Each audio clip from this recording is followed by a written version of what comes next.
2 days ago, when I was loading our old photos into the digital frame my son had bought me, I noticed him, in a family picnic photo from 1972, standing in the background, looking at us and smiling. This was impossible because that man was my husband, whom I had buried with my own hands 3 years ago. At first I thought my eyes were playing tricks on me. At 78, that happens sometimes. I put on my glasses and looked again. There he was, Richard, unmistakable with his crooked smile, and that blue checkered shirt he loved so much. If you've watched this far, thank you for being here. Tell me in the comments, where are you watching from? If this story is touching your heart, please hit the like button and subscribe for more emotional stories. Your support means everything. I zoomed in on the digital screen, my hands trembling. The photo was from our family reunion at Lake Tusoma, North Carolina. I remembered that day clearly. The children running around, the smell of barbecue, Richard complaining about the heat. But what I didn't remember was him standing there, behind the oak tree, watching us from a distance when he should have been right beside me in the foreground, holding little Danny. I scrolled through more photos from that day. In each one, Richard appeared twice, once beside me, laughing and talking with family, and again in the background, just watching, always with that same expression. My heart raced as I flipped through photo after photo. This couldn't be real. I called my son Michael immediately. "Mom, it's probably just someone who looks like Dad," he said, his voice tinged with concern. "You know how these old photos can be blurry?" "No, Michael, it's him. I'd know your father anywhere." I hung up, frustrated. Michael didn't understand. Nobody would. But I knew what I saw. That night, I couldn't sleep. Every time I closed my eyes, I saw Richard's face in those photos, that smile that wasn't quite right. I got up and went to the attic to find the original photo albums. There had to be an explanation. The attic was dusty and filled with memories. Boxes of Christmas decorations, old toys, Richard's fishing gear that I couldn't bear to get rid of. And there, on the far shelf, the photo albums. I pulled down the one labeled 1972 and flipped through it with shaking hands. And that's when things got even stranger. The photos in the album didn't match what I had scanned. In these originals, there was only one Richard, the one beside me, where he should be. No figure watching from the background. No duplicate husband. Had I imagined it? Was Michael right about my mind playing tricks? I went back downstairs to check the digital frame again. The photos there still showed both Richards, one by my side, one lurking in the distance. Someone had altered these photos. But who? And why? And how did they get into my digital frame? I spent all night comparing the albums to the digital versions, finding more and more discrepancies. In every digital photo, there he was, my dead husband, watching from the background. The next morning, I called the only person who wouldn't think I was losing my mind, my oldest friend, Judith. She's known me for 60 years, and would tell me straight if I was slipping. "Bring both the albums and that digital frame thing over," she said. "Let's get to the bottom of this." At Judith's house, we laid everything out on her dining room table. She examined each photo carefully, switching between the originals and the digital versions. "Vivian," she finally said, her voice uncharacteristically quiet. "These digital ones have definitely been altered, but it would take someone with real technical skills to do this." But who would do such a thing, and why? Judith didn't answer immediately. Instead, she asked, "Who had access to your photos before they were loaded onto this frame?" "Only Michael. He took the albums last month to scan them for my birthday." I stared at her. "Judith?" I identified his body. I watched them lower his casket into the ground. Of course he's gone. No, that was impossible. I was letting my imagination run wild. When I got home, there was a voicemail from Michael. "Mom, I'm coming over tomorrow. We need to talk about Dad." A chill ran through me. What did Michael know about this? I was about to call him back when I noticed something on my kitchen table that made my blood freeze. A Polaroid photo that hadn't been there when I left. A new photo, taken today, showing my empty kitchen. And there in the corner, reflected in the microwave door, was Richard, watching. I looked up at the microwave. There was no reflection now. I didn't sleep that night. How could I, knowing he might be watching? I sat in my living room chair, with all the lights on, clutching my old aluminum baseball bat, the one I kept by my bed since Richard died. Every creak of the house, every whisper of wind outside had me flinching. By morning, exhaustion had overtaken fear. I must have dozed off because I woke to the sound of my doorbell. Michael stood on the porch, looking worried. "Jesus, Mom," he said when I opened the door. "You look terrible." I didn't bother with pleasantries. "Michael, I need to know the truth about your father." His face changed, just a flicker, but I caught it. Guilt. He knew something. "Let's sit down," he said, guiding me to the kitchen table. The Polaroid was gone. Had I imagined that too? Michael took a deep breath. "Mom, there's something I need to tell you about Dad. About the accident. 3 years ago, Richard had died in a car crash coming home from his weekly poker game. At least, that's what I was told. The car had caught fire, and identification had been difficult. But I'd recognized his wedding ring, his watch. It wasn't an accident," Michael said, his voice barely above a whisper. My heart seemed to stop. "What are you saying?" "Dad was involved with some people, dangerous people. He owed them money, a lot of money."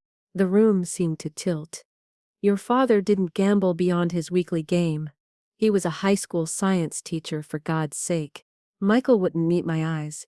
The poker games were just a cover. He was in deep with loan sharks. He'd been stealing from them. I shook my head. This couldn't be Richard, the man I'd been married to for 40 years. No. I would have known. He kept it from everyone, even me, until the end, when he needed help. Help with what? Michael looked at me, finally. Disappearing. The word hung in the air between us. Disappearing. Not dying. The body, it wasn't him. Michael shook his head. The FBI helped arrange it. Witness protection. The fire was convenient. Made identification questionable. The personal items were planted. My mind raced back to the morgue, to that charred body I could barely look at, the coroner pointing out the wedding ring, the watch I'd given Richard on our 30th anniversary, all staged. "You let me think he was dead? For 3 years?" My voice rose with each word. "How could you?" "It was the only way to keep both of you safe. They would have killed him. And maybe you too. I couldn't risk losing both my parents." "Where is he now?" I demanded. "Mom, I can't tell you that. It's for your own protection." I slammed my hand on the table. "Don't you dare patronize me, Michael David Wilson. My husband is alive, and you've been lying to me for 3 years.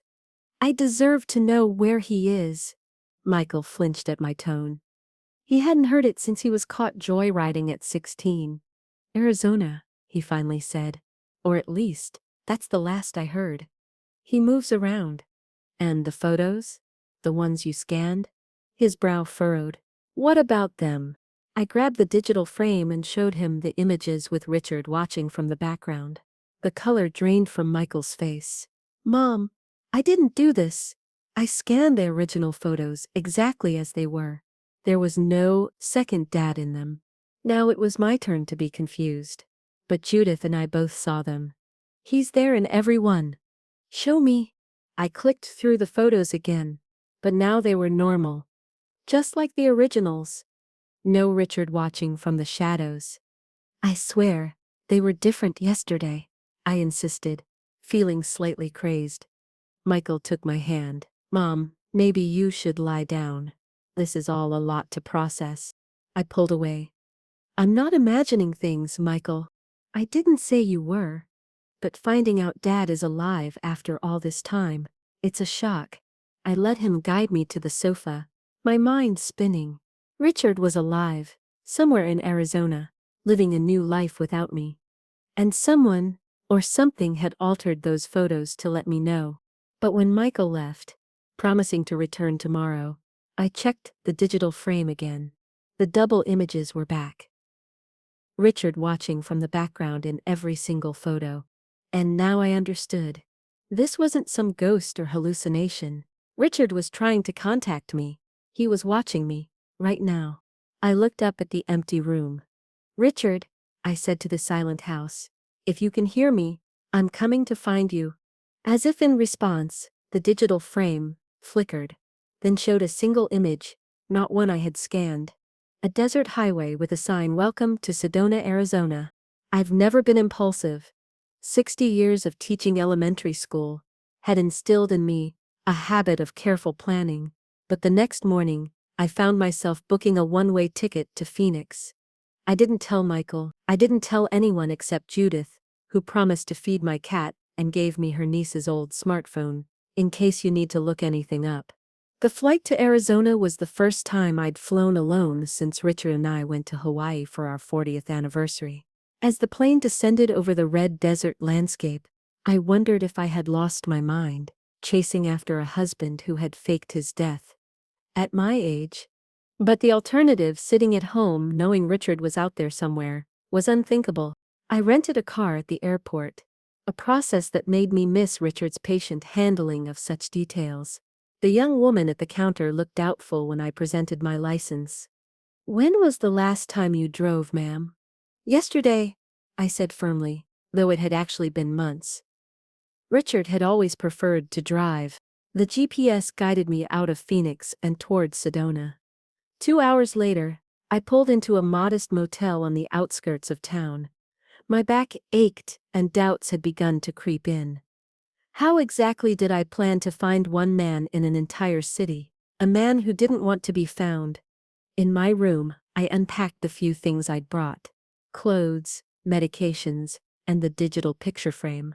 I plugged it in, hoping for another clue. For hours nothing happened. Just the same altered photos, cycling through. I was about to give up when the frame flickered again, then showed a new image. A diner called Red Rock Cafe, with a street address visible on its awning. My heart pounded. This was real. Richard was communicating with me. The next morning, I found the diner easily. A small place, with large windows, offering views of the stunning red cliffs surrounding Sedona. I took a seat at the counter, ordered coffee, and waited. For what? I wasn't sure. An hour passed. Then another. The waitress, Darlene, according to her name tag, kept refilling my cup with increasingly concerned looks. Waiting for someone, honey? She finally asked. My husband, I replied, then added, we're meeting here. Darlene smiled. Well, men are always late, aren't they? Even after 50 years, my Earl can't tell time worth a damn. I smiled back, grateful for the casual conversation. How did you know I've been married that long? Oh, I can always tell the long-timers. There's a certain patience you develop. She leaned closer. Plus, you've been twisting your wedding ring for the past 2 hours. I looked down at my hands, surprised. I was still wearing my ring, even after 3 years of believing I was a widow. What's his name? Darlene asked. Your husband. Richard. Richard Wilson. The name felt strange on my tongue after so long. Darlene's expression changed. Just slightly. Recognition. You know him, I said. Not a question. She hesitated. I shouldn't. Please, I said, taking her hand. I've come all the way from North Carolina. It's important. Darlene sighed. He comes in every Tuesday and Friday morning. Sits in that booth by the window. Orders the same thing. Denver omelet. No toast. Extra tomatoes. Richard's favorite breakfast. Exactly as he'd always ordered it. Is he alone? Always. Keeps to himself, but he's polite. Tips well. She paused. He calls himself Robert now. Robert Webster. Robert Webster. My maiden name. When will he be here next? Tomorrow. Friday. Usually comes in around 8. I thanked her, left a generous tip, and went back to my motel. That night, I barely slept, my mind racing with questions. What would I say to him? Would he be angry that I'd found him? Would he even acknowledge me? Friday morning. I arrived at the diner at 8 a.m. and took a seat in a booth with a view of the entrance. I dressed carefully in the blue dress Richard had always liked, applied makeup for the first time in months, even put on the pearl earrings he'd given me for our 25th. At exactly 8:27, the bell above the door jingled, and there he was, Richard, my husband, alive. He looked older, thinner. His hair had gone completely white, and he wore glasses I didn't recognize. But it was him. The way he moved, the slight hunch of his shoulders unmistakable. He didn't see me at first, heading straight for his usual booth. Darlene caught his eye and subtly nodded in my direction. Richard turned. Our eyes met across the diner. His widened in shock, color draining from his face. For a long moment, neither of us moved. Then, slowly, he walked to my booth and slid in across from me. "Vivian," he said, his voice exactly as I remembered it. "How did you find me?" I took a deep breath. "You led me here, Richard. Through the photos." Confusion crossed his face. "What photos?" Before I could explain, he reached across the table and took my hands in his. They felt the same. Those long fingers, the callus on his right thumb from years of grading papers. "You shouldn't be here," he whispered. "It's not safe." "I don't care," I said, surprised by my own fierceness. "You let me think you were dead." Pain flashed in his eyes. "It was the only way to protect you. These people, they don't forgive. I thought if they believed I was dead, they'd leave you alone." "What did you do, Richard?" Michael said something about stealing money. He looked away. "It wasn't like that. I was helping someone, a student who got in too deep with these people. I took their money to get him out, planned to return it, but," he shook his head. "It doesn't matter now." "It matters to me," I said. 3 years, Richard. 3 years of grieving you, of talking to your gravestone. Tears filled his eyes. "I'm sorry, Viv. I never wanted to hurt you." A question burned in my throat. Is there someone else?" "No," he said quickly. "There could never be. You're my wife, the only woman I've ever loved." For the first time since seeing those altered photos, I felt something besides fear or anger. Hope. "Then come home," I said. "Whatever trouble you're in, we'll face it together, like we always have." Richard opened his mouth to reply, but his gaze suddenly shifted to something over my shoulder. His expression changed to one of pure terror. "We need to leave," he said urgently. "Now." I turned to look. Through the window, I saw a black SUV pulling up outside the diner. 2 men in dark suits emerged. "The back door," Richard said, pulling me up. "Quickly." As we rushed through the kitchen, ignoring the startled cooks, I realized with sudden clarity that whatever danger Richard had been hiding from was now a danger to us both, and I had led them straight to him.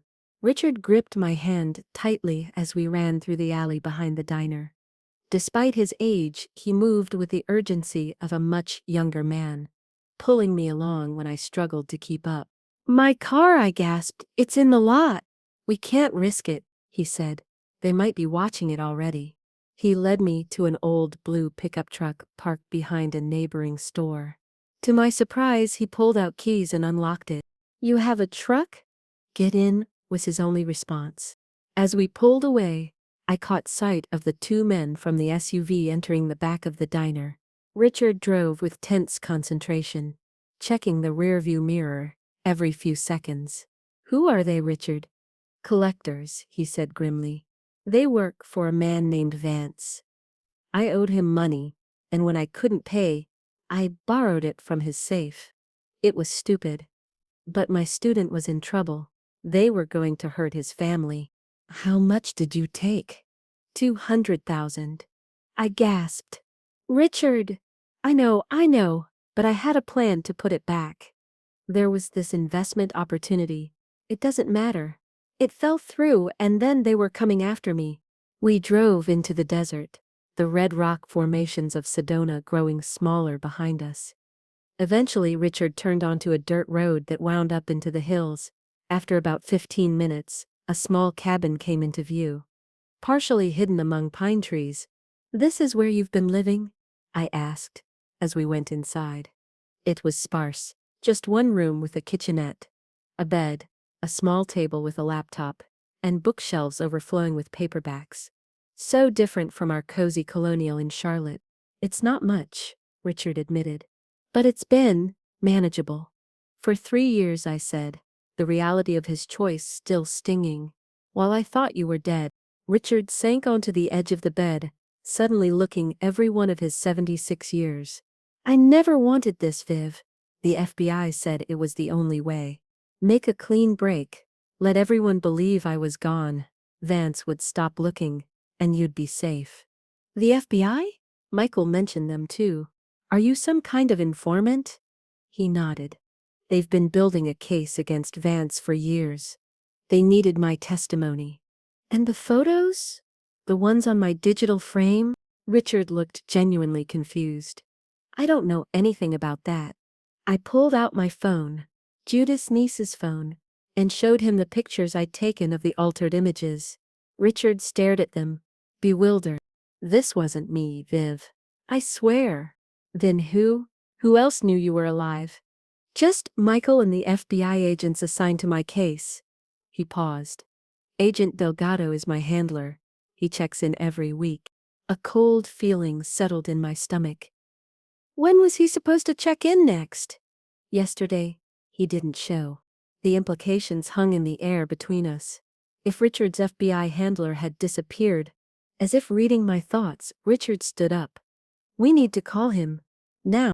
He pulled out a prepaid cell phone from a drawer and dialed. After a moment, his face grew more concerned. Voicemail. That's not like him. Richard, I said slowly. How did those men know to look for you at the diner? He shook his head. I don't know. I've been careful. Same routine for 3 years. No contact with anyone from my old life, except Michael. And even that was through Delgado. A horrible thought occurred to me. My phone, the one Judith's niece gave me. What if it's being tracked? Richard's eyes widened. Give it to me. He took the phone, removed the battery, and placed both under a cast iron skillet on the stove. That won't block the signal completely, but it might help, he said. We need to move. They could already be on their way. Where can we go? I have a backup location. Another cabin, about 3 hours north. More remote. As Richard quickly packed a small bag, I noticed a framed photo on his bedside table, the only personal item in the sparse room. It was us on our 45th anniversary, standing on the beach in Maui. I was wearing a flowered sundress, and Richard had his arm around my waist. We looked happy. You kept this, I said, picking up the frame. Richard paused in his packing. Of course I did. It was all I had of you. Something about his words struck me as odd. Richard, if you were trying to disappear completely, why keep a photo that could identify you? Before he could answer, the sound of tires on gravel came from outside. Richard moved to the window and cursed under his breath. Black SUV, he said. We're too late. He grabbed my hand and led me to what looked like a closet door. Inside was a small space with an old metal trapdoor in the floor. Root cellar, he explained, lifting the door to reveal a ladder. Used to be for storing preserves. It connects to a drainage pipe that comes out about 100 yards down the hill. Go down, follow the pipe until you see daylight, then head east toward the rising sun. There's a ranger station about 2 miles that way. What about you? I'll be right behind you. I just need to grab something first. I knew he was lying. I could see it in his eyes. The same look he'd had when he told me everything would be fine after his cancer diagnosis 10 years ago. I'm not leaving you, I said firmly. Vivian, please. A loud bang interrupted him. Someone pounding on the front door. Webster, we know you're in there. Come out now, and maybe we don't hurt the old lady. Richard's face went pale. How do they know about you? Another horrible realization hit me. The diner, the waitress. Darlene. She recognized your name when I mentioned it. Darlene? Richard looked confused. She's worked there for years. She's always been kind to me. Kind enough to earn your trust, I said. What if she's been watching you for them all along, waiting for you to make contact with someone from your old life? The pounding came again, more insistent. Last chance, Webster. We just want to talk? Richard's expression hardened.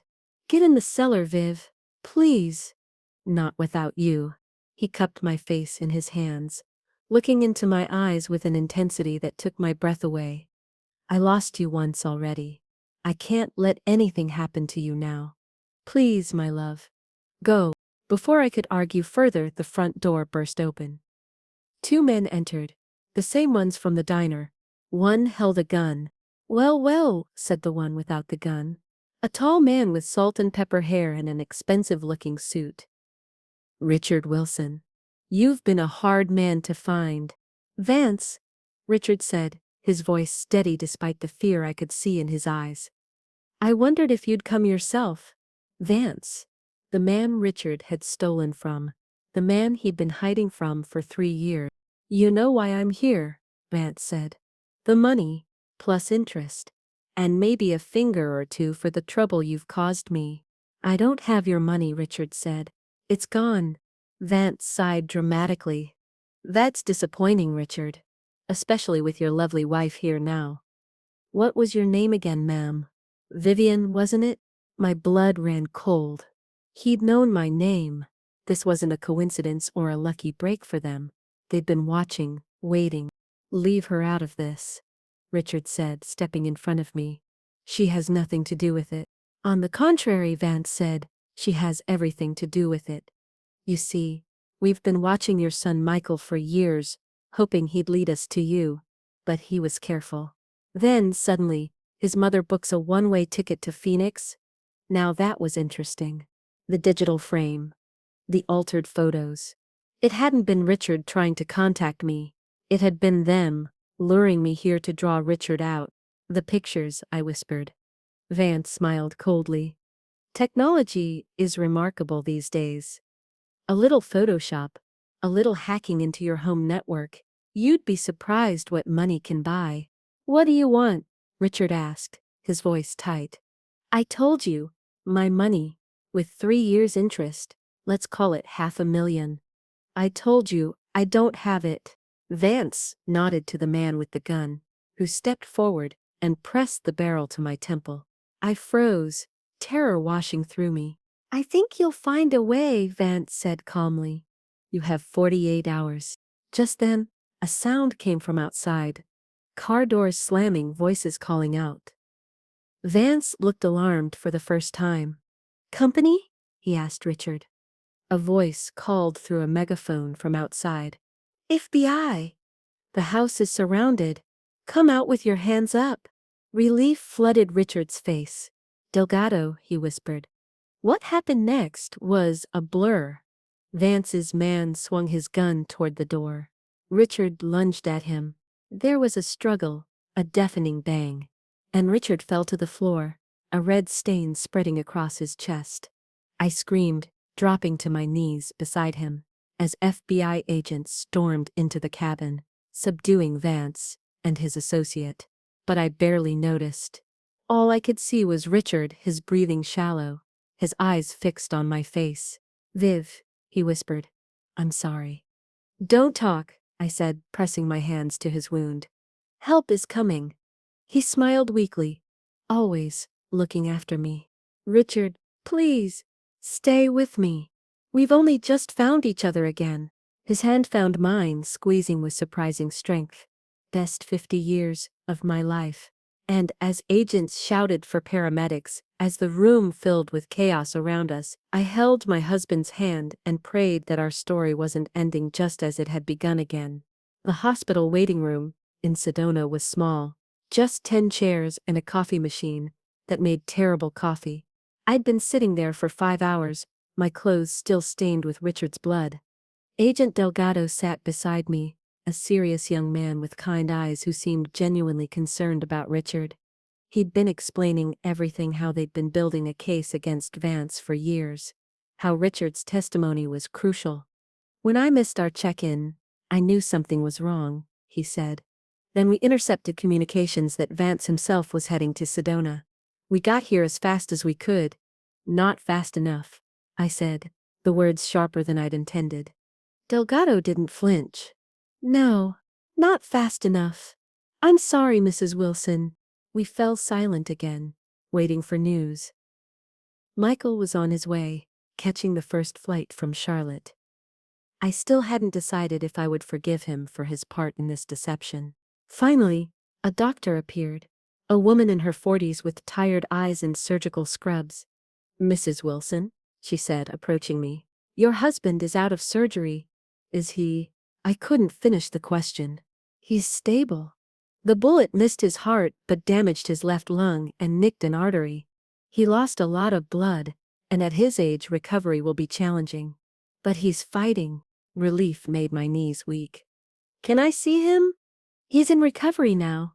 Once we move him to ICU, you can visit briefly. 2 more hours passed before a nurse came to escort me to Richard's room. Nothing could have prepared me for the sight of him.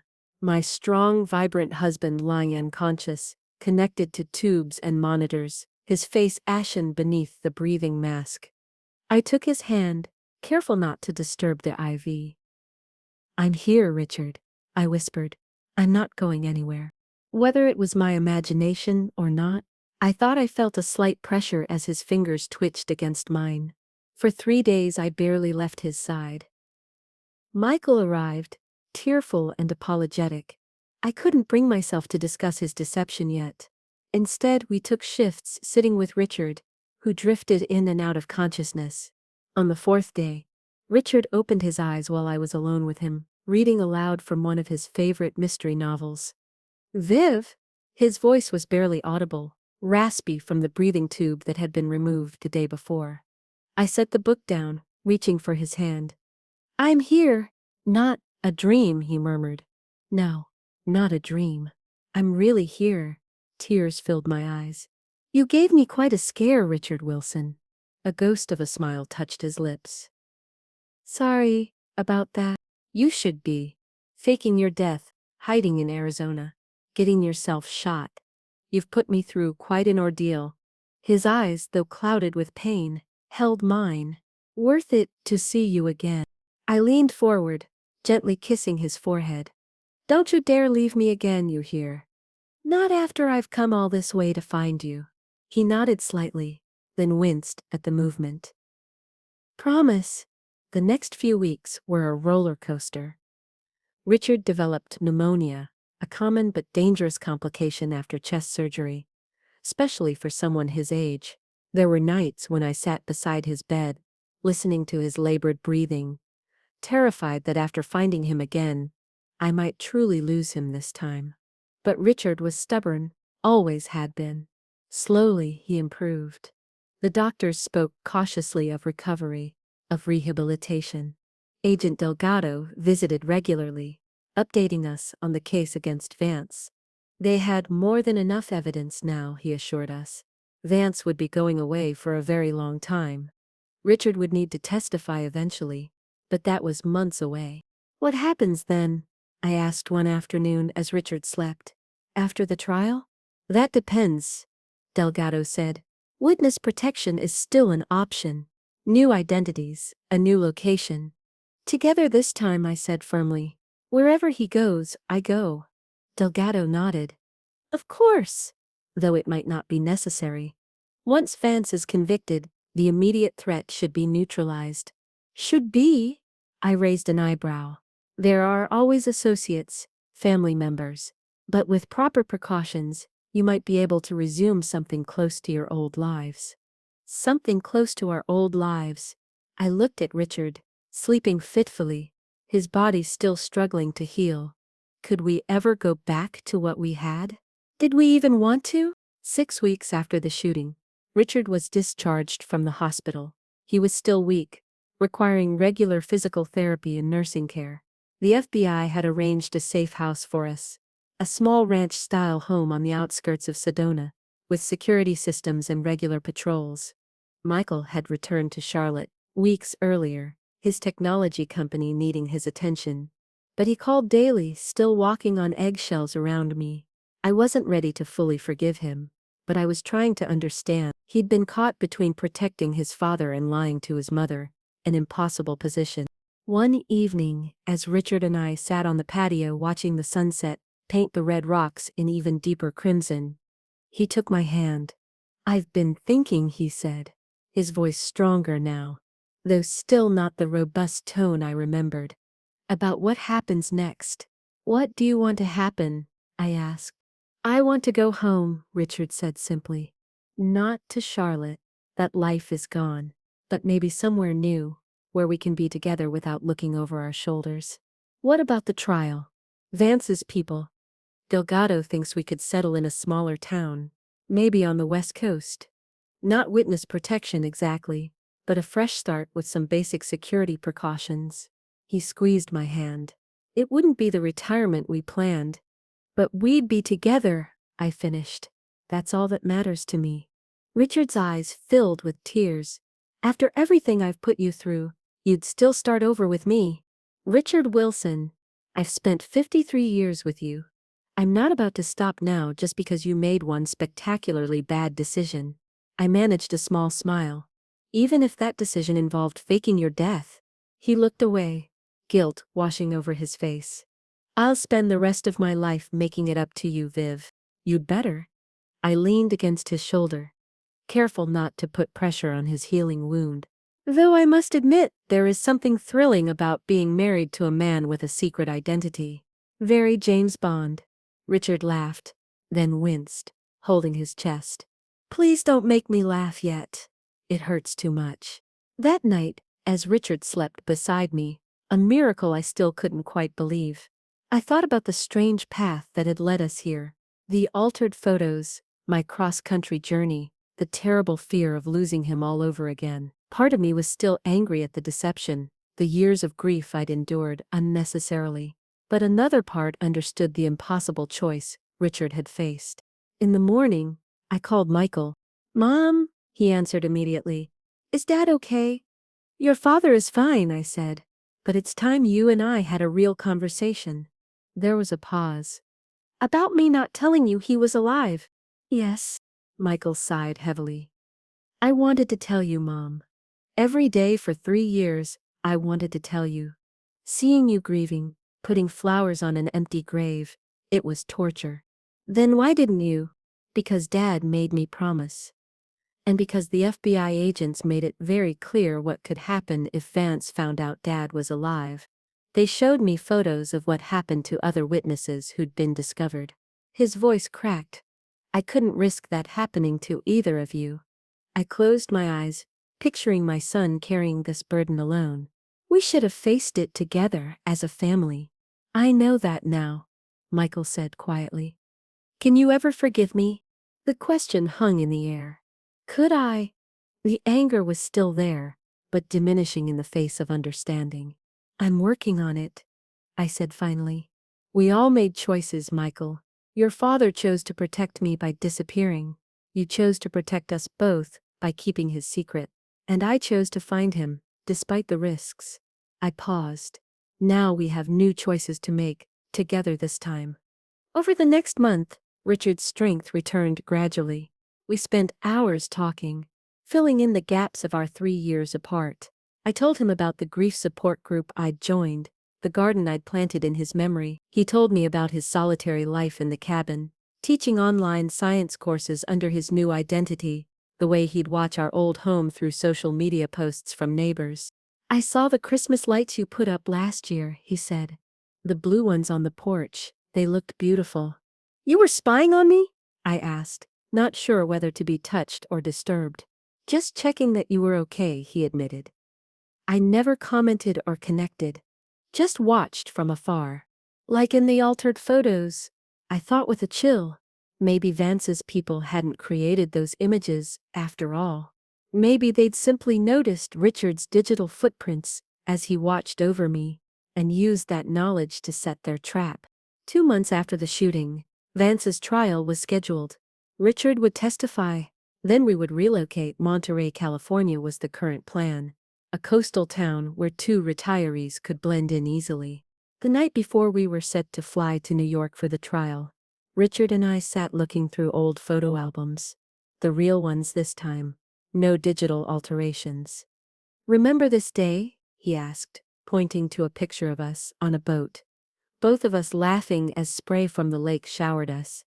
Lake Norman, 1987, I said immediately. Danny fell overboard, trying to catch that huge bass, and you jumped in after him even though he was 16 and a better swimmer than you. Richard smiled. I was terrified. All I could think was not my son. You've always been protective of the people you love, I said softly, sometimes to a fault. He looked at me, understanding my reference to his disappearance. I thought I was doing the right thing, Viv. I couldn't bear the thought of them hurting you to get to me. I know. I turned the page of the album, revealing our family Christmas photo from 2010. Richard, me, Michael, his wife Sarah, and young Danny Jr. All smiling, unaware of what the future held. But we're stronger together than apart. Always have been, always will be, he agreed, taking my hand. The next morning, as we prepared to leave for the airport, Agent Delgado arrived unexpectedly at our safe house. There's been a development, he said, his expression grave. Vance was found dead in his cell this morning. Apparent suicide. Richard sank into a chair. Suicide? That doesn't sound like Vance. We're investigating. But without him, the case against his organization is significantly weaker. What does this mean for us? I asked. It's complicated, Delgado admitted. On one hand, the immediate threat, Vance himself, is gone. On the other, his organization is still operational, and someone new will step up to lead it. They might decide to let bygones be bygones. Or they might want revenge, Richard finished. We still recommend relocation and new identities, Delgado said. At least temporarily. I looked at Richard, seeing the weariness in his eyes. More hiding, more looking over our shoulders, more fear. No, I said firmly. Both men turned to me, surprised. No more running, I continued. We've spent 3 years apart because of these people. I won't let them dictate the rest of our lives too. Vivian, Richard began. It's not safe. Nowhere is completely safe, I interrupted. But I'd rather face whatever comes together than spend another day hiding from shadows. Agent Delgado looked uncomfortable. Mrs. Wilson, I strongly advise against. What if we went public? Richard suggested suddenly. Public? Delgado and I asked simultaneously. The whole story. My testimony against Vance, the witness protection, all of it. Give it to the media. Make it so high profile that coming after us would only bring more attention to their organization. Delgado frowned. That's unorthodox. But it might work, I said, warming to the idea. If everyone knows Richard's story, if it's in the national news, wouldn't that provide a kind of protection? Or make you an even bigger target, Delgado countered. At least we'd be living on our terms, Richard said. Not theirs. The conversation continued for hours with Delgado calling in his superiors. By evening, a compromise had been reached. Richard would give one major interview with a trusted journalist, telling a version of his story that protected sensitive details of the investigation. We would relocate temporarily, but with the option to return to a more normal life after 6 months if the situation remained stable. 2 weeks later, we sat in a hotel suite in Washington, D.C., facing a veteran reporter from a major news network. Richard held my hand tightly as he told our story, the modified version approved by the FBI. I faked my death to protect my family, he explained, his voice steady. It was the hardest decision I've ever made. But not a day went by that I didn't think of my wife, my son, the life I left behind. The reporter turned to me. And how did you feel when you discovered your husband was alive, Mrs. Wilson? I considered the question carefully, shocked, angry, relieved, all at once. But mostly, I felt determined to never be separated again. And now, what happens next for you both? Richard and I exchanged glances. We start over, I said simply. Together. The interview aired nationally the following week. As predicted, it created a sensation. Richard's story, the devoted teacher who went into hiding to protect his family, captured the public's imagination.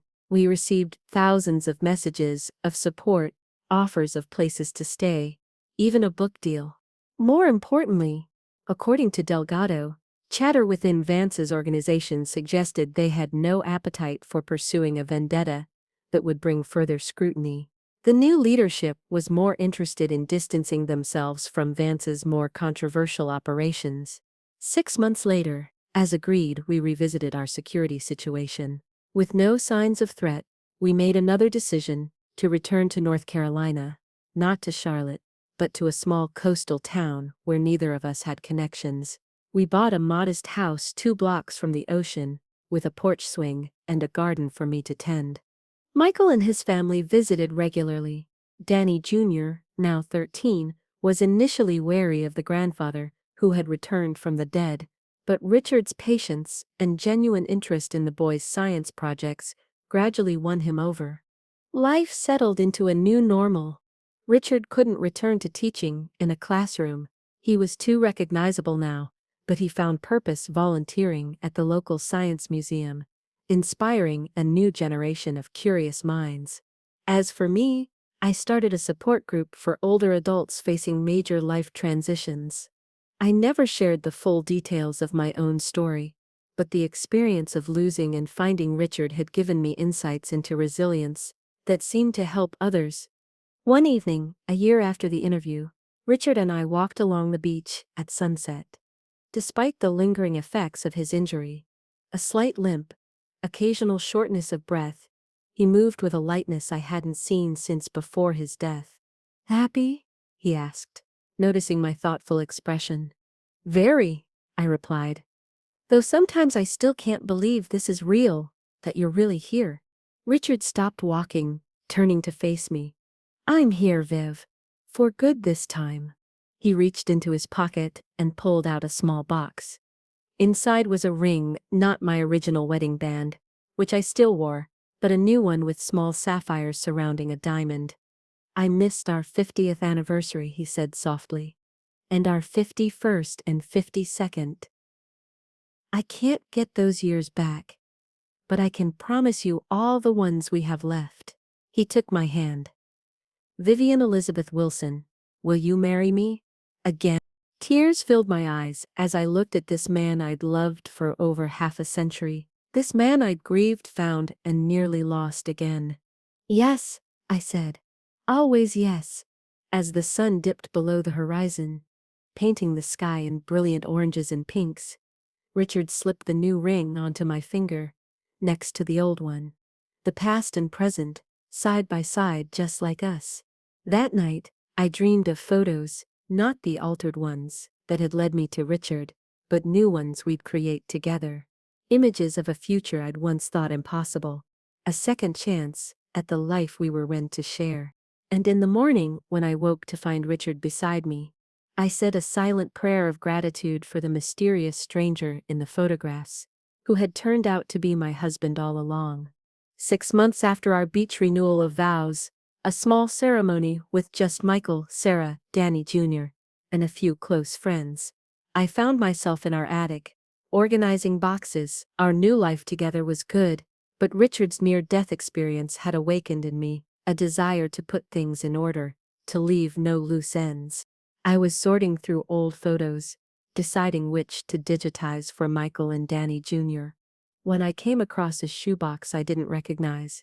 Inside were letters, dozens of them, all addressed to me, all in Richard's handwriting.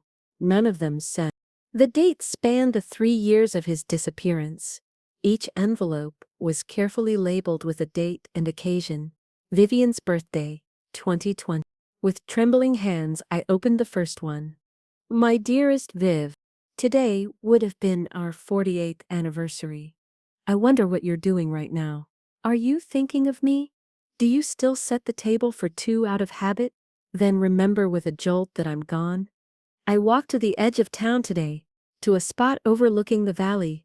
The sunset reminded me of that trip to Sedona we took for our 35th. The one where you insisted we get up at dawn to watch the red rocks change color as the sun rose. I complained about the early hour, but it was worth it. You were right, as usual. I wish I could tell you I'm alive." That I miss you every hour of every day. That living without you isn't really living at all. I tell myself this is temporary, that someday, when it's safe, I'll find my way back to you. But as months turn into years, I wonder if that's just a fantasy. Perhaps this separation is permanent. Perhaps this letter, like all the others, will remain unsent, unread. If there's an afterlife, Viv, find me there. I'll be waiting, just as I wait for you now, in this half-life without you. Forever yours, Richard. Tears streamed down my face as I read letter after letter. Richard's one-sided conversations with me across the years and miles that had separated us. His frustration when he learned I'd sold our Charlotte house and moved to a smaller place. His pride when he discovered online that I'd started volunteering at the community garden. His agony on the anniversaries of his death. I was so absorbed that I didn't hear Richard coming up the attic stairs. Viv, are you still up here? Dinner's almost. He stopped when he saw what I was holding. You found them. I looked up at him, wiping tears from my cheeks. You wrote to me. All those years. He nodded, lowering himself carefully to sit beside me on the floor. It was the only way I could talk to you. The only way to keep you real to me. Why didn't you show me these before? Richard shrugged. I wasn't sure if you'd want to read them. They're painful. A reminder of time we can't get back. I clutched the letters to my chest. They're beautiful. And they're ours, our history, even if it's a history we didn't choose. That night, after dinner, we sat on our porch swing and read the letters together. Some made us laugh. Others brought fresh tears. It was like discovering a missing chapter in our shared story, the years we'd lived apart, but still connected by Richard's unsent words. As summer turned to fall, life continued to surprise us. The book deal we'd been offered after the interview came to fruition, with Richard telling our story with the help of a ghostwriter. When it was published, it became an unexpected bestseller. Suddenly, we were minor celebrities, the elderly couple who had overcome incredible odds to find each other again. We were invited on talk shows, asked to speak at events. Richard was uncomfortable with the attention at first, but I found I rather enjoyed it. After decades of being just Mrs. Wilson, the third-grade teacher, there was something exciting about having a story people wanted to hear. With the proceeds from the book, we established a foundation to help older adults navigate major life transitions, from bereavement, to relocation, to rebuilding after loss. It gave purpose to our experience, turned our pain into something useful for others. In November, just after Thanksgiving, we received unexpected news from Agent Delgado, who had remained in loose contact. The last Avance's operation had been dismantled. The organization that had forced Richard into hiding was gone. We were officially safe. How does it feel? I asked Richard that night, as we sat by our fireplace, processing the news. To be truly free of them? He considered the question. Surreal. For so long, they were this shadow hanging over everything. I'm not sure I know how to live without looking over my shoulder. We'll learn together, I said, taking his hand. One day at a time. As Christmas approached, we faced a bittersweet decision. Michael wanted us to come to Charlotte for the holidays, the first time Richard would return to the city. He'd fled 3 years earlier. Are you ready for that? I asked him. Seeing old friends, places from before? I don't know, he admitted, but I want to try. For Danny Jr., if nothing else. The poor kid still looks at me sometimes like I might disappear again. So we went driving the familiar route to Charlotte, watching the landscape change from coastal plains to gentle hills. Richard grew quieter the closer we got to the city. We didn't stay in our old neighborhood. That would have been too much. Instead, we took a hotel room downtown, neutral territory. Michael picked us up for Christmas Eve dinner at his home. As we pulled into his driveway, Richard froze, staring at the house. He put up blue lights on the porch, he whispered, like you used to do at our house. I squeezed his hand. Family traditions. They continue. Inside, Sarah had prepared a feast. Danny Jr. was awkward but warming up, showing Richard his latest science project, a working model of the solar system. To my surprise, Sarah's parents were there too. The Johnsons, who had been our friends and neighbors for decades. We wanted to see for ourselves, Ellen Johnson said, hugging Richard with tears in her eyes. Our own Lazarus, back from the dead. The evening was emotional, but healing. Old friends, shared memories, the chance for Richard to explain in person why he had made the choice he did. Not everyone understood completely, but they tried. And that was enough. After dinner, as we prepared to return to our hotel, Danny Jr. approached Richard shyly. "Grandpa," he said, the first time he'd used the title since Richard's return, Would you come to my science fair next month? I'm doing an experiment on lung capacity and healing. Kind of inspired by, what happened to you." Richard's eyes filled with tears. "I wouldn't miss it for the world, Danny." On the drive back to the hotel, Richard was quiet again, but it was a different kind of silence, thoughtful rather than strained. "What are you thinking about?" I asked. "Second chances," he said softly. "How rare they are. How precious." Back in our coastal home, after the holidays, we settled into a new rhythm. The foundation work kept us busy. Richard's health continued to improve. We traveled cautiously at first, then with growing confidence. Alaska, where we watched the northern lights dance across the sky. Hawaii, returning to the beach where we'd celebrated our 45th anniversary. Time, which had once seemed so cruelly truncated by Richard's death, now stretched before us like a gift, finite, yes, but no longer stolen from us. On what would have been was our 55th wedding anniversary, Richard surprised me with a small party. Michael and his family drove down from Charlotte. A few new friends from town joined us. There was cake, champagne, stories shared.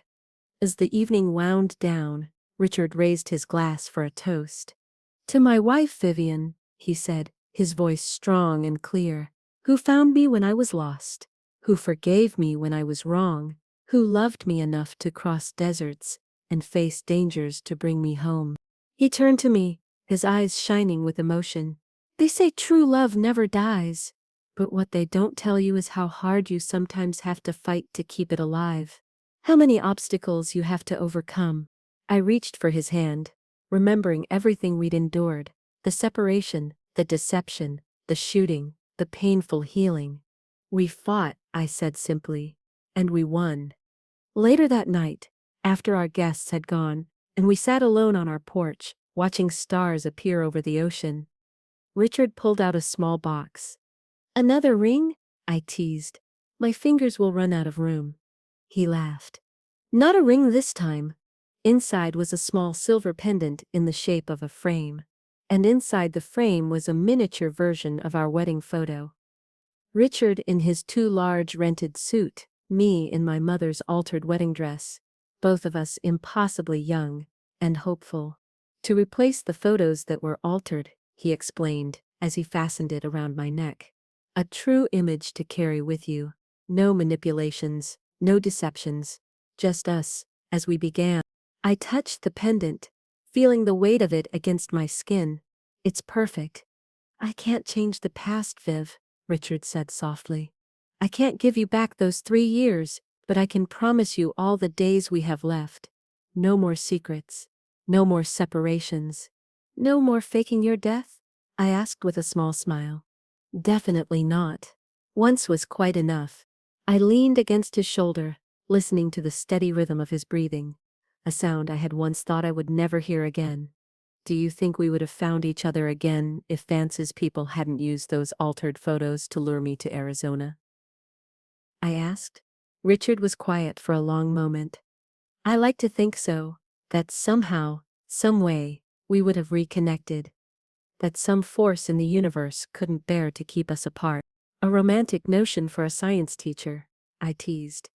"Well, I've learned that some things can't be explained by science, like how you found the strength to track me down, like how I survived that shooting when the odds were against me, like how after everything we're sitting here together, watching the same stars." We fell silent, content in each other's company. The night was warm, the sound of waves breaking on the shore, a gentle backdrop to our thoughts. The stranger in the photographs, I said eventually. He turned out to be the man I've known all along. Richard smiled, squeezing my hand. Not a stranger after all. Just lost for a while. But found, I said firmly. Always found. And as we sat together, I thought about how life rarely gives us neat endings. Instead, it offers continuations, new chapters, unexpected turns in a story we thought we knew. Richard and I had been given something few people experience: the chance to lose and find each other, to grieve and rejoice, to end and begin again. It wasn't the life we had planned. But sitting there under the stars, his hand in mine, I knew it was the life we were meant to have. Our story, complicated, imperfect, and entirely our own. Spring arrived with a profusion of wildflowers in the small garden I'd planted behind our house. Richard had built me a bench beneath the flowering dogwood tree, and I often sat there in the mornings, coffee in hand, watching butterflies flit among the blooms. On one such morning, I was surprised to see Danny Jr. walking up our garden path. At 14, he had shot up in height, all gangly limbs and uncertainty. "Danny, what are you doing here?" I exclaimed, rising to embrace him. "Does your father know you're here?" He nodded. "Dad dropped me off. He's running errands in town. I wanted to talk to Grandpa. Is he here?" "In his workshop," I said, gesturing toward the converted garage where Richard spent hours tinkering with old radios and building model airplanes. "He'll be thrilled to see you." Danny hesitated. "Actually, Grandma, could you come too? I want to talk to both of you." Curious, I followed him to the workshop. Richard looked up from his workbench, surprise and delight spreading across his face. "Danny, what a wonderful surprise." After greetings and hugs, Danny perched nervously on a stool, fidgeting with a screwdriver from Richard's bench. "I have a school assignment," he finally said. "We're supposed to interview someone who's lived through something extraordinary and write an essay about resilience." Richard and I exchanged glances. "And you want to interview us?" I asked gently. Danny nodded. "If that's okay. About, everything that happened. With Grandpa disappearing and you finding him." Richard seemed hesitant. "Danny, that's a complicated story with some pretty adult themes. Are you sure that's appropriate for school?" "We don't have to include all the details about the bad guys and stuff," Danny said quickly. "Just the core of it. How you had to pretend to be dead to protect everyone, and how Grandma never gave up on finding the truth." He looked at us earnestly. "It's the most amazing story I know." Something in his expression, so open, so sincere, touched my heart. Our story, which had begun as a tragedy and become a media sensation, was also our grandson's inheritance, a tale of love and perseverance that might shape his understanding of what was possible in life. "I think it's a wonderful idea," I said, surprising both Danny and Richard. "But your grandfather and I need to talk about how much is appropriate to share. Maybe we can all have lunch and discuss it." Over sandwiches on the patio, we navigated the complex terrain of our story, deciding which elements were suitable for a 14-year-old school project, and which were better left untold for now. Danny took notes, occasionally asking questions that revealed a maturity beyond his years. "Were you ever angry at Grandpa?" he asked me at one point. "For making you think he was dead?" I considered the question carefully. "Yes," I admitted. "I was angry. I felt betrayed even after I understood why he did it." "But you forgave him," Danny stated, more observation than question. "I did. Because when you love someone for as long as I've loved your grandfather, forgiveness becomes part of the foundation of your relationship. Not forgetting, not pretending the hurt didn't happen, but choosing to move forward together despite it." Danny wrote something down, then turned to Richard. "And were you ever mad at Dad for not telling Grandma the truth?" Richard looked startled by the question. It wasn't one we'd discussed in our many conversations about the past. Yes. Sometimes, he admitted. "There were moments when I thought Michael should have found a way to tell your grandmother, to spare her the grief. But I had put him in an impossible position. He was trying to protect both of us the best way he knew how. Danny seemed satisfied with this answer, though I made a mental note to revisit the topic with Richard later. It hadn't occurred to me that he might have harbored resentment toward our son. After lunch, as Michael arrived to pick up Danny, our grandson surprised us with a request. "Could I maybe have a photo of you two? For my presentation?" Not an old one, but like now. Richard put his arm around my shoulders as Michael took a picture of us on the patio, the flowering dogwood visible in the background. It struck me that this image, two elderly people with lined faces and white hair, arms around each other, contained a story no viewer could possibly grasp just by looking. The depth of our experiences, the years of separation and reunion, the fight to reclaim our life together, all invisible, yet forming the foundation of the simple moment captured in the photograph. That evening, after Michael and Danny had left, Richard and I sat on our porch swing watching the sunset. "I never asked if you were angry with Michael," I said quietly. Richard sighed. "Not angry, exactly. Frustrated sometimes. I'd call to check in, and he'd tell me how you were struggling, and I'd think, just tell her I'm alive. But I knew that wasn't fair to him. I'd sworn him to secrecy, made him promise." He was caught in the middle, I agreed. "Trying to be a good son to both of us." We sat in contemplative silence for a while. "Danny's question got me thinking," Richard said eventually. "About forgiveness. It's been a major theme in our story, hasn't it? You forgiving me. Both of us forgiving Michael. Maybe even forgiving ourselves." I nodded, watching the sky turn from gold to pink to purple. "Forgiveness isn't something you do once and it's done. It's a choice you keep making." "Do you still have moments?" Richard asked hesitantly. "When you're angry about those 3 years?" I considered the question honestly. "Sometimes. Not often.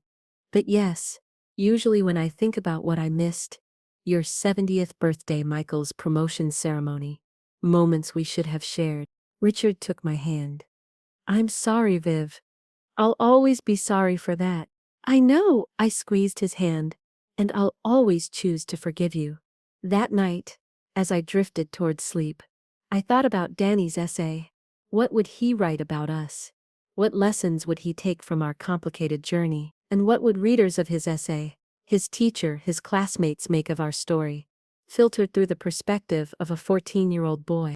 It was a strange feeling, knowing that our private pain and joy would become part of someone else's understanding of the world. But perhaps that was as it should be. Perhaps our experiences, shared thoughtfully, could help others navigate their own challenges. 2 weeks later, Danny called, his voice excited.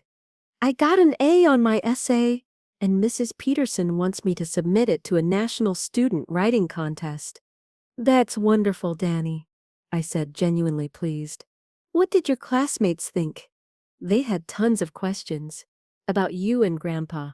About what it was like when you found out he was alive. Some of them thought it was like a movie. He paused. "Is it okay if I email you a copy? I want you and Grandpa to read it." That evening, Richard and I sat side by side at our small desk, reading Danny's essay on his laptop screen. The title made me catch my breath. The Strangers in the Photographs, My Grandparents' Second Chance. Danny had woven together the facts we'd shared with his own observations and insights. He wrote about how people can become strangers to each other through secrets, separation, or change, and how love can help them rediscover each other. He described Richard's choice to disappear as both heroic and flawed, my search for the truth as both desperate and determined. Most surprisingly, he wrote about his own feelings. The confusion of learning his grandfather wasn't really dead. The initial distance he'd felt toward this stranger who had returned to their family. And the gradual process of building a relationship with Richard anew. "When my grandfather died," Danny wrote in his conclusion, "our family lost more than just him. We lost trust in each other because of the secrets we kept. When he came back, we had to learn how to be a family again. It wasn't easy, and it didn't happen right away. But watching my grandparents rebuild their relationship showed me that second chances are possible, even after the worst things happen." They became new people to each other, but they chose to love those new people just as much as they'd loved who they were before. By the time we finished reading, tears were streaming down my face. Richard put his arm around me, his own eyes damp.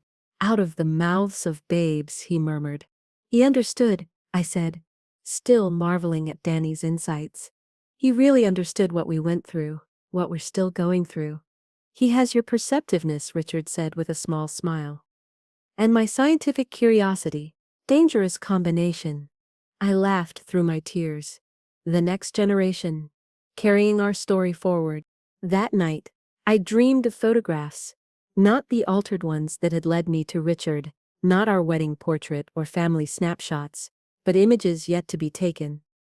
Danny graduating high school, then college, a career, perhaps a family of his own, and Richard and I, growing older but still together, still part of the unfolding story of our family. In the morning, I woke to find Richard already up, sitting on the edge of the bed, looking at something in his hands. It was the small pendant he'd given me, with our wedding photo inside the frame. "What are you thinking?" I asked, sitting up. "About time," he said thoughtfully. "How it stretches and compresses. How 55 years can feel both endless and too short." He looked at me, his eyes soft with emotion. "And how grateful I am for every moment we have now." I took the pendant from him, closed it gently, and placed it back around my neck, where it belonged. "Not strangers after all," I said. "Just travelers who lost and found our way back to each other." Richard leaned forward and kissed me gently. And the journey continues. Outside our window, the morning sun illuminated the flowering dogwood in our garden, its white blossoms glowing against the blue spring sky. Another day in our second chance at life together. Another photograph waiting to be taken. Another memory to create. Another chapter in our extraordinary, ordinary story. The stranger in the photographs had turned out to be the man I'd always known. And together we faced whatever came next, not as the people we had been, but as the people we had become through loss, reunion, and the ongoing choice to love each other anew each day. Summer arrived with a heat wave that left us grateful for the ocean breezes that cooled our coastal town. Richard and I developed a routine of early morning walks on the beach before the day grew too hot, often stopping to collect interesting shells or watch shorebirds darting along the water's edge. On one such morning, as we sat resting on a piece of driftwood, Richard's phone rang, an unusual occurrence so early. "It's Michael," he said, answering. His expression quickly changed from relaxed to concerned. "When? Is he all right?" I moved closer, trying to hear what was happening. Richard listened intently, asking occasional questions, then promised we'd come right away. "What's wrong?" I asked as he ended the call. "Danny's in the hospital. Appendicitis. They're prepping him for surgery now." We hurried home to pack overnight bags, then drove the 3 hours to Charlotte, making better time than usual with Richard pressing the speed limit in a way he normally wouldn't. By the time we reached the hospital, Danny was already in recovery. Michael met us in the waiting room, looking exhausted but relieved. "Surgery went well, no complications. They caught it before it ruptured." "Thank goodness," I said, embracing our son. "Can we see him?" "Soon. He's still pretty groggy from the anesthesia." As we settled into the uncomfortable waiting room chairs, I noticed Michael watching Richard with an odd expression. "What is it?" Richard asked, catching the look. Michael hesitated. "It's just, this is the first real family emergency since you've been back." I realized I'd gotten used to handling these things alone. A shadow crossed Richard's face. "I'm sorry I wasn't there for so many of them." "No, that's not what I meant," Michael said quickly. "I'm glad you're here, both of you. It's just strange how quickly life can snap back to normal, like there was never a gap." I understood what he meant. In moments of crisis, old patterns reasserted themselves. Richard taking charge of the drive, me packing necessary supplies, Michael handling the medical details, a family unit functioning as it had for decades, muscle memory overriding the years of separation. When we were finally allowed to see Danny, He was pale but smiling weakly, an IV in his arm and monitors beeping softly beside his bed. "Hey kid," Richard said, gently squeezing his grandson's hand. "Heard you had quite an adventure today." "It hurt so bad," Danny admitted, "but the doctors were cool. They let me see pictures of my appendix after they took it out." "Typical science nerd," Michael said affectionately, ruffling his son's hair. "Wonder where he gets that from?" I teased, looking pointedly at both my husband and son, science teachers both. We stayed with Danny until he drifted off to sleep, then took turns keeping watch through the night. When my shift came, in the quiet hours before dawn, I sat beside his bed watching his chest rise and fall, struck by how vulnerable he looked in sleep. The tough teenage facade was gone, revealing the child still present beneath. Richard joined me around 5, bringing coffee from the hospital cafeteria. "Couldn't sleep," he explained, handing me a cup. "Too many memories of hospitals."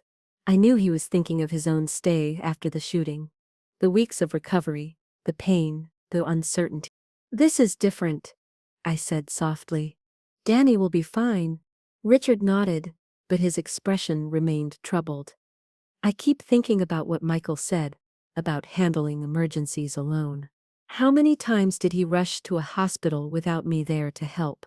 How many times did you—" "Richard, no. Let me say this."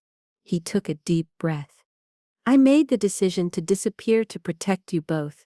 I still believe it was necessary, given what we knew then. But the cost. Sometimes I wonder if it was worth it." I thought carefully before responding. "The past is written in stone. We can't change it, only learn to live with it. What matters is that you're here now, for this emergency and whatever comes next." He reached for my hand, his eyes fixed on Danny's sleeping form. "I just don't want to miss anything else." "You won't," I assured him. "We're together now. That's what counts." Danny was discharged the following afternoon with instructions for rest and follow-up care. Michael insisted we stay at his house rather than a hotel, and we agreed, though I suspected Richard was as apprehensive as I was about returning to our son's home. Our previous visit at Christmas had been carefully planned and structured. This unplanned stay felt more intimate, more potentially fraught. That evening, after Danny was settled comfortably on the living room couch with video games for distraction, Michael opened a bottle of wine and suggested we sit on the back porch. The summer night was warm, fireflies blinking in the garden. Sarah had meticulously maintained. "I've been meaning to ask you both something," Michael said after we'd settled into the wicker furniture. "Something important." Richard and I exchanged glances, sensing the serious turn in conversation. "Danny's essay. It got me thinking," Michael continued, "about our family story, about how much of it isn't written down anywhere." "The book," Richard began, "covers the highlights for the public," Michael interrupted. "But there's so much more, details only you two know. Feelings you've never shared. I want to understand, really understand, what happened during those 3 years. For Danny's sake, and for mine." I felt Richard tense beside me. We'd shared parts of our story with the FBI, with the ghostwriter, with Danny for his essay.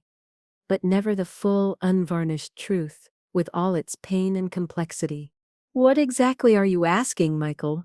I said carefully. He set down his wine glass.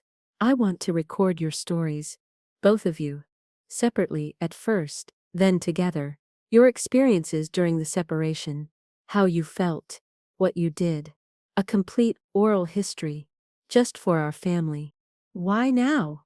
Richard asked. Michael looked at his father directly. "Because Danny's appendicitis reminded me how fragile life is, how quickly things can change. And because," he hesitated, "because I still have questions, things I need to understand about what happened." Richard was quiet for a long moment. "I'm not sure I can talk about some of those things," he finally said. "Not because I don't want to share them with you, but because they're still raw." "I understand," Michael said. "But would you try? For us?" I watched my husband struggle with the request, seeing the conflict on his face. He'd spent 3 years in isolation, then months rebuilding our life together.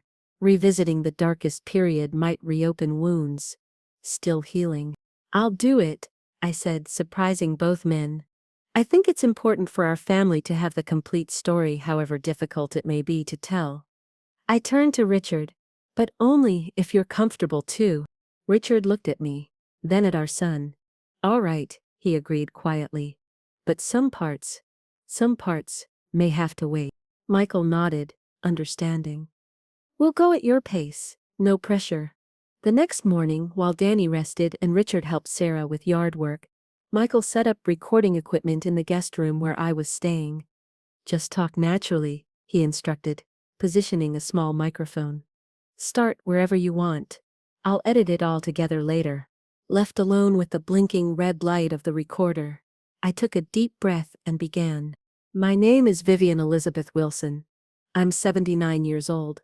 This is the story of the 3 years I believed my husband was dead, and how I discovered the truth. The words came more easily than I'd expected.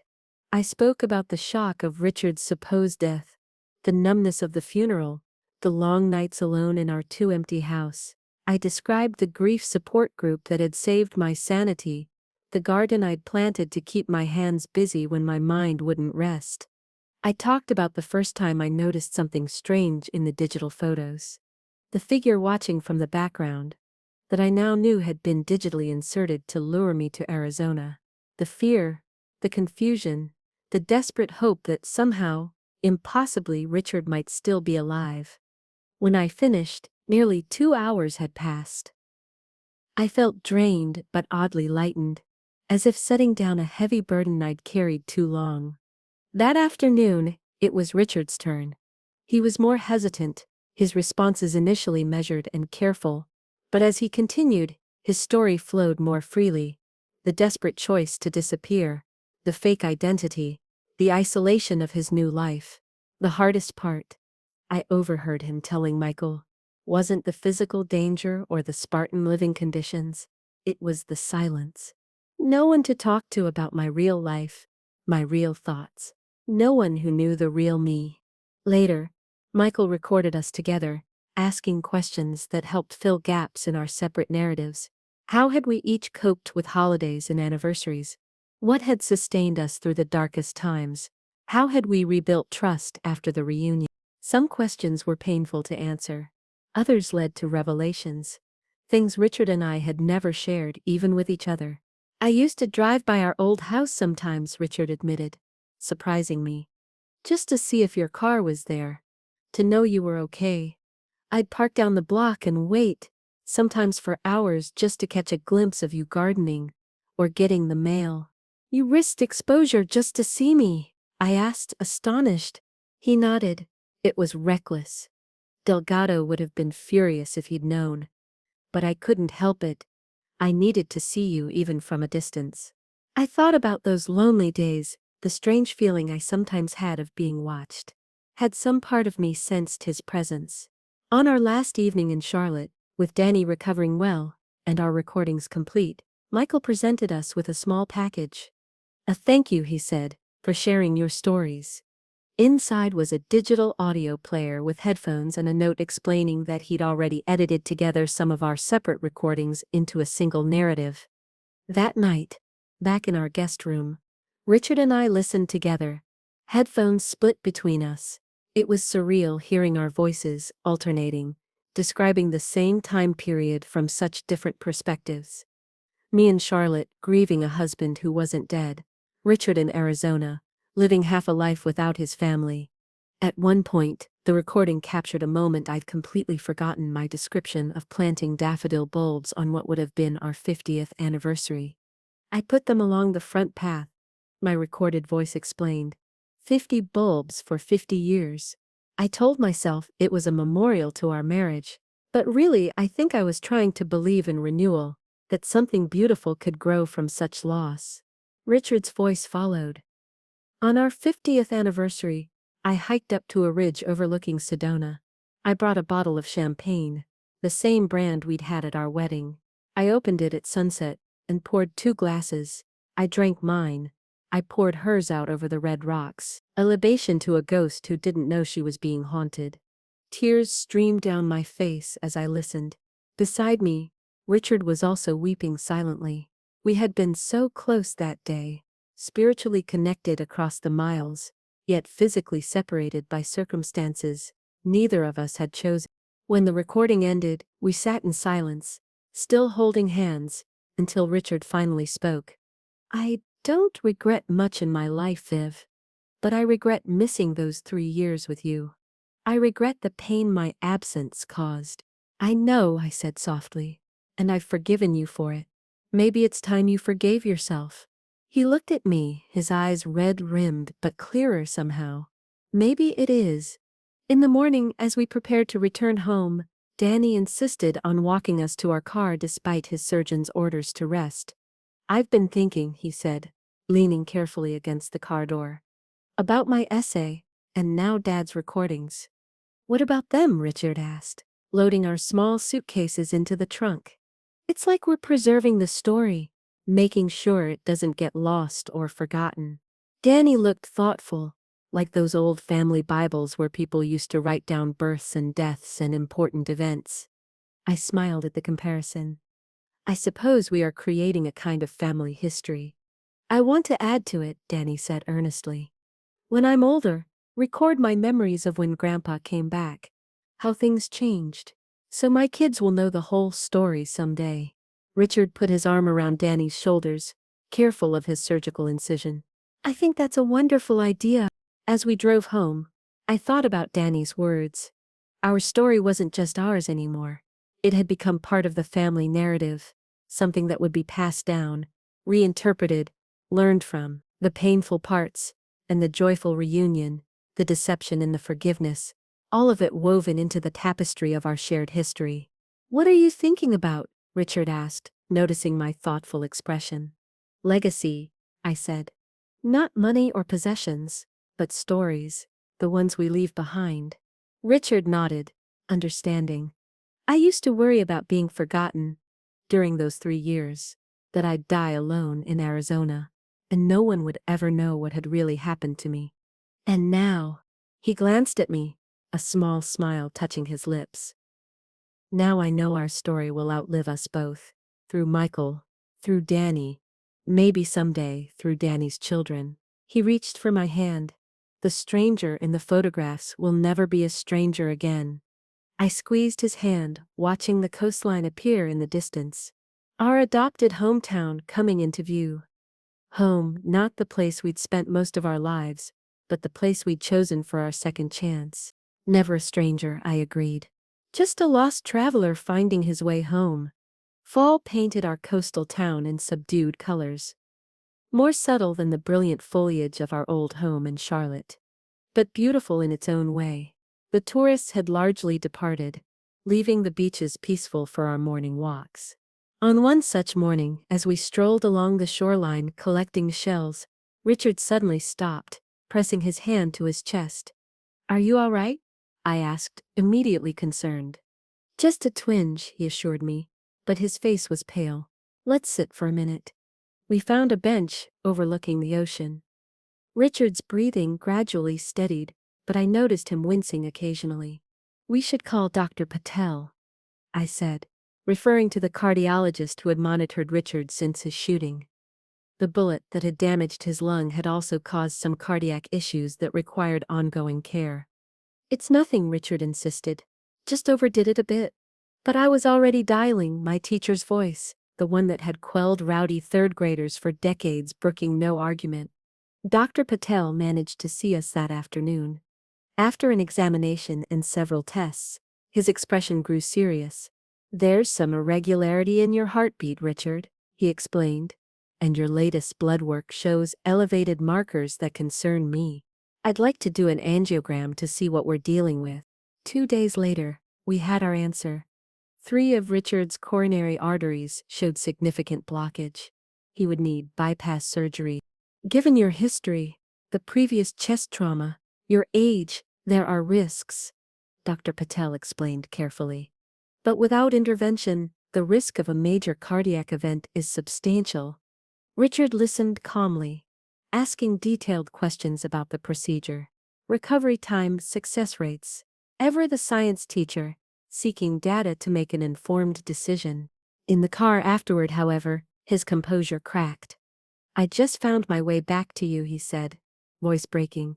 "I can't bear the thought of leaving you again." I reached across the console to take his hand.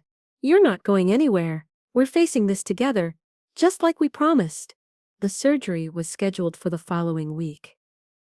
Michael arrived the night before, staying at our house to drive us to the hospital at the early hour required. That evening, after dinner, Richard excused himself to his workshop. He emerged an hour later with a sealed envelope, which he handed to me.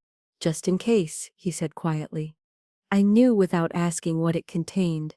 A letter to be read if he didn't survive the surgery. I set it aside, unwilling to acknowledge the possibility. "You'll be giving this back to me unopened," I said firmly. The morning of the surgery dawned clear and cool. At the hospital, we went through the familiar ritual of check-in, pre-op preparation, consultations with various members of the surgical team. When it was time for Richard to be taken to the operating room, I leaned over to kiss him, trying to memorize every detail of his face, the soft white hair, the lines around his eyes from decades of laughter, the small scar on his chin from a childhood fall. "I'll be waiting," I promised. "I know," he said, his eyes holding mine. "You always have been." The hours that followed were among the longest of my life. Michael and I sat in the waiting room, attempting small talk, scrolling mindlessly through our phones, counting ceiling tiles, anything to distract from the clock that seemed to move in slow motion. Near the 4-hour mark, when the surgery should have been concluding, a nurse appeared. "Mrs. Wilson, the doctor would like to speak with you." My heart stuttered. Why wasn't the surgeon coming to the waiting room as planned? Why this private conversation? Michael squeezed my hand. "I'm coming with you." We followed the nurse to a small consultation room. Dr. Barrett, the cardiac surgeon, was waiting, still in his surgical cap though he'd removed his gown. "Mrs. Wilson," he began, and I braced myself for the worst. "Your husband's surgery is complete. We successfully bypassed all 3 blocked arteries." Relief flooded through me, but the surgeon's expression remained serious. "However," he continued, "we encountered some complications. Richard's heart rhythm became erratic during the procedure. We've stabilized him, but he's currently requiring more support than we'd typically expect at this stage." "What does that mean?" Michael asked. "It means we're watching him very closely. The next 24 to 48 hours will be critical." Richard was transferred to cardiac intensive care, a maze of monitors, tubes and equipment surrounding his still form. His face was pale, a breathing tube obscuring his features. This was worse than after the shooting, when he'd at least been breathing on his own by the time I was allowed to see him. "Talk to him," the ICU nurse encouraged. "He can hear you even if he can't respond." So I talked. I reminisced about our first date to the university planetarium, how he'd nervously pointed out constellations, impressing me with his knowledge of the night sky. I reminded him of our honeymoon camping trip when it had rained for 3 days straight, and we'd played gin rummy in our tiny tent, laughing at our misfortune. I spoke of our life in Charlotte, raising Michael, building our careers, planning for a retirement that had taken such an unexpected turn. And I talked about our future, the trip to the Grand Canyon we'd been planning, the woodworking classes Richard wanted to take, Danny's high school graduation still a few years away. "We have so much left to do," I whispered, holding his limp hand. "So don't you dare think about going anywhere." Night fell. Michael insisted I go home to rest, promising to stay with Richard. I refused. I had spent 3 years sleeping without my husband beside me. I wouldn't leave him now when he needed me most. The night was long, punctuated by the soft beeping of monitors and the quiet efficiency of nurses checking vital signs. Sometime after midnight, an alarm sounded, bringing staff running. I was ushered from the room as they worked over Richard, their urgent voices barely audible through the closed door. 20 minutes later, Dr. Barrett emerged, looking tired but relieved. We've stabilized him again. His body is struggling to maintain regular heart rhythm, but we've adjusted his medications, which seem to be helping. Will he? I couldn't finish the question. The surgeon placed a gentle hand on my shoulder. Richard is fighting, Mrs. Wilson, and from everything you've told me about him, he's not a man who gives up easily. Morning brought subtle improvements. Richard's color was better. Some of the support equipment had been removed, and the nurses spoke optimistically about his vital signs. By afternoon, they were preparing to remove the breathing tube. I waited anxiously outside the room during the procedure, returning to find Richard conscious, groggy but aware, his eyes finding mine as I entered.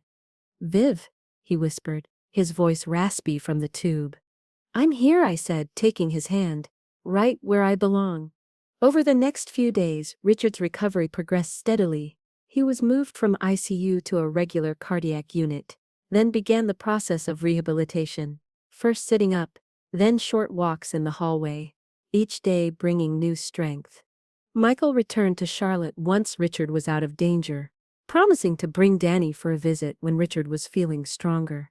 A week after surgery, as I helped Richard with his prescribed walking exercise in the hospital corridor, he paused, looking out the window at the autumn afternoon.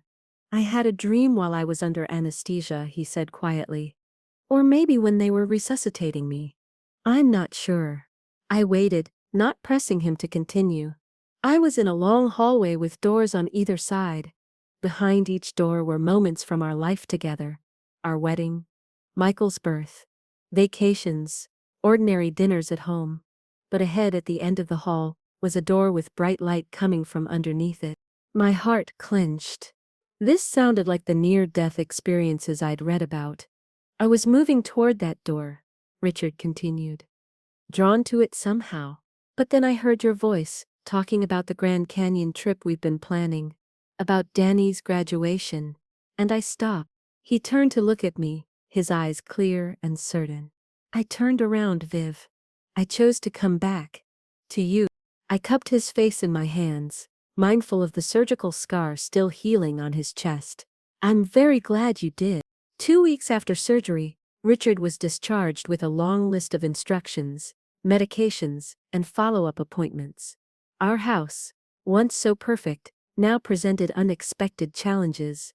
Steps that were suddenly difficult, spaces too narrow for the walker Richard temporarily needed. But we adapted. We moved our bedroom downstairs to the guest room. I installed grab bars in the shower. Our neighbors helped rearrange furniture to create wider pathways. Recovery was slower than Richard would have liked. The strong, independent man who had survived 3 years in hiding, who had been shot and survived, now needed help with basic tasks. His frustration was palpable. "I hate this," he confessed one evening, as I helped him into bed. "Being so dependent." "I know," I said, arranging his pillows the way he liked them. "But it's temporary. And besides, you took care of me for decades. My turn now." He managed a small smile at that. "I suppose we did promise in sickness and in health."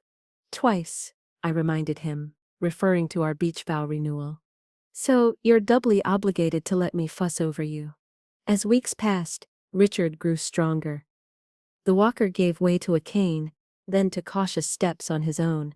His follow-up appointments brought encouraging news about his heart function. By Christmas, he was well enough for a carefully planned visit from Michael, Sarah, and Danny. On Christmas Eve, as our family gathered in our living room, I noticed Richard watching us all with an odd expression, part wonder, part gratitude. "What are you thinking?" I asked quietly, sitting beside him on the sofa. "That I almost missed this," he said, nodding toward Danny and Michael, who were engaged in a good-natured argument about a video game. That hallway with the light at the end, it would have been so easy to keep walking forward. "But you didn't," I reminded him. "No?" He took my hand. "I turned around. I chose this, all of it, even the hard parts, and I'd make the same choice again." After the holidays, as winter settled over our coastal town with mild temperatures and occasional rainstorms, Richard and I began to find a new rhythm. His recovery continued to progress. My role as caretaker gradually eased. We started taking short walks on the beach again, though nothing like our previous long strolls. One evening in late January, Richard surprised me by setting the dining room table with our good china and lighting candles. "What's the occasion?" I asked, coming in from the garden where I'd been cutting back perennials for spring. "Sit down," he said, pulling out my chair. "I want to talk to you about something."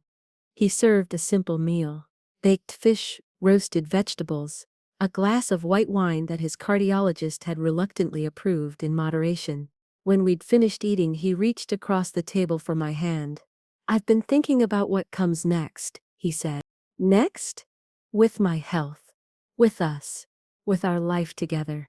He paused. "The surgery was a wake-up call, Viv. I know I don't have forever. None of us do," I said softly. "True, but some of us have more urgent reminders than others." He smiled slightly. "I want to make the most of whatever time we have. No more delays, no more someday we'll do this or that." "What did you have in mind?"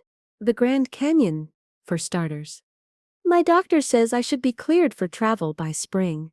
Then maybe that cruise to Alaska we've talked about. And," he hesitated, "I'd like to see Charlotte again. Not just for a visit, to really show you the city through my eyes, after 3 years of watching it from a distance." I squeezed his hand. "I'd like that. And I've been thinking about the foundation," he continued, referring to the organization we'd established with proceeds from our book. "We've been focusing on helping older adults through transitions. Maybe we could add a specific program for those recovering from health crises. I certainly have some insight into that now." His eyes were bright with purpose, more animated than I'd seen him since before the surgery. This was the Richard that knew, always planning, always looking forward. "It sounds wonderful," I said. "All of it. There's one more thing." He reached into his pocket and pulled out the envelope he'd given me before his surgery, the one I'd returned unopened. "I want you to read this now. Not because I'm worried about dying, but because I don't want to wait until I'm gone to tell you what's in it." With slightly trembling hands, I opened the envelope and unfolded the letter inside. "My dearest Vivian, if you're reading this, we've been separated again, this time permanently. I'm sorry. The cruelest irony would be finding each other after 3 years apart, only to lose each other again so soon. But I want you to know that these past months since our reunion have been the most precious of my life. Every moment with you, every conversation, every shared meal, every night falling asleep beside you, has been a gift I never thought I'd have again. When I died the first time, it was a choice made out of fear and a desperate desire to protect you. I would give anything to avoid leaving you again. But if it has happened, please know this. You gave my life meaning. From the day we met at that faculty mixer, you in that blue dress that matched your eyes, me spilling punch on my only decent tie, to our last moments together, you have been the center of my universe, the sun my life orbited around. During those 3 years in Arizona, the only thing that kept me going was the thought that you were safe, living your life, even if it was without me. I watched the moon at night and took comfort knowing you could see it too, connecting us across the miles. If I'm gone, please don't retreat from life as I once did. Continue our work with the foundation. Travel to places we plan to visit together. Spend time with Michael and Danny. Tell our story. And most importantly, know that I died as I lived, loving you completely without reservation, across time and space and whatever comes after. Until we meet again, in whatever form that may take. Your Richard. Tears streamed down my face as I finished reading. Richard moved his chair beside mine, putting his arm around my shoulders. "I meant every word," he said softly, "and I wanted you to hear them while I'm still here to tell you in person." I turned to him. This man, who had been my husband for 56 years, who had been lost and found and nearly lost again. "I love you," I said simply, the only words that seemed adequate. "I know," he replied, echoing my certainty. "I've always known." That night, as we lay in bed, listening to the distant sound of waves breaking on the shore, I thought about the strange journey that had brought us to this moment. The altered photographs that had led me to Arizona. The reunion that had nearly ended in tragedy. The heart surgery that had brought us face to face with mortality once again. "Richard?" I whispered, not sure if he was still awake. "Hmm?" he murmured. "When you saw that light at the end of the hallway, what do you think it was?" He was quiet for so long. I thought he might have drifted off. Finally he spoke. "As a science teacher, I should say it was just neurons firing, as my oxygen-deprived brain shut down. A physical reaction, nothing more." "But," I prompted, hearing the qualification in his tone, "but as a man who has seen enough of life's mysteries to know how little we truly understand." He shifted to face me in the darkness. "I think it might have been a doorway to whatever comes next. And you chose not to go through it." "Not yet." His hand found mine under the covers. "Not while you were still on this side." I nestled closer to him, reassured by the steady rhythm of his breathing, the solid presence of him beside me. Whatever doorways awaited us in the future, we would approach them as we had faced everything else together. In the morning, Richard surprised me by suggesting we walk to the small cafe at the edge of town for breakfast. The longest outing he'd attempted since his surgery. "Are you sure you're up for it?" I asked, concerned about the distance. "We'll take it slow," he said, determination in his voice. "And I'll bring my cane, just in case." The January day was crisp but sunny, perfect for a gentle walk. We moved at a leisurely pace, Richard stopping occasionally to rest, but insisting on continuing. At the cafe, we claimed a table by the window overlooking the harbor, watching fishing boats heading out for the day's catch. "I've been thinking about Danny's essay," Richard said, as we waited for our food. "The Strangers in the Photographs." "It's an apt title, isn't it?" I nodded, remembering our grandson's insightful words about how people can become strangers to each other through separation and change. "We're not the same people we were before all this happened," Richard continued. "I'm not the same man who disappeared 3 years ago. You're not the same woman who grieved me." "No," I agreed. "We're not." And yet, he smiled, the morning light illuminating his face. "Here we are, finding our way forward together." Our food arrived, blueberry pancakes for Richard, an indulgence his doctor would probably frown upon, and oatmeal with fresh fruit for me. As we ate, I thought about the many breakfasts we'd shared over 5 decades of marriage, rushed weekday meals before work and school, lazy weekend brunches, anniversary celebrations at fancy hotels. "What are you smiling about?" Richard asked. "Just thinking about all the mornings we've had together. And all the ones still to come." After breakfast, we walked slowly back toward home, pausing at a bench, overlooking the ocean. The winter sun sparkled on the water, fishing boats dotted the horizon, and seagulls wheeled overhead. "It's a beautiful world," Richard said quietly. "Worth coming back for." I took his hand, feeling the familiar warmth of his palm against mine. "Worth fighting for." He nodded, his eyes on the distant horizon where sky met sea. "The strangers in the photographs found each other again," he said, "and discovered they weren't strangers after all. Just travelers," I said, completing the thought we'd shared before, "finding their way home."